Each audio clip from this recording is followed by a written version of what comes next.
Avec la rentrée s'ouvre aussi la période des vendanges et tout particulièrement dans l'est de la Seine-et-Marne, le ramassage du raisin qui va servir à fabriquer certains champagnes, un ramassage qui se fait à la main.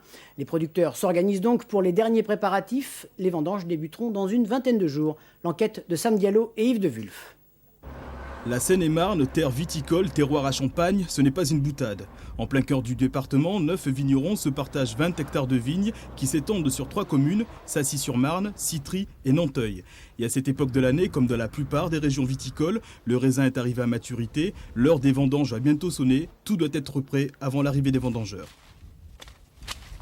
On s'arrange que les vignes soient bien aérées pour éviter, s'il y avait du mauvais temps, la pourriture, et puis pour faciliter la cueillette.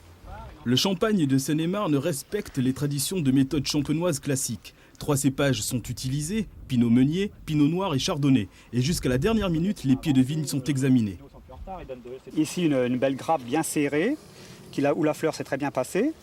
Par contre, sur cette grappe-ci, on voit des petits grains ou des grains qui ont coulé au moment de la fleur, parce que ce moment-là, que les fleurs sont développées, il devait là du pleuvoir ou pas assez chaud.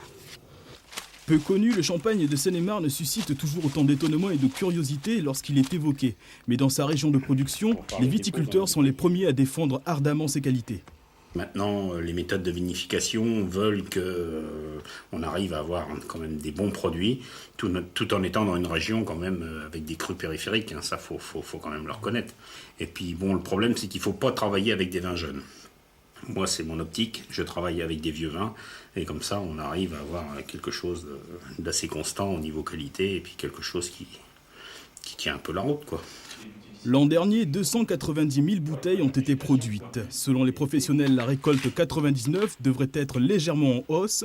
Les producteurs doivent en effet désormais faire face à d'importantes commandes en raison du réveillon de l'an 2000.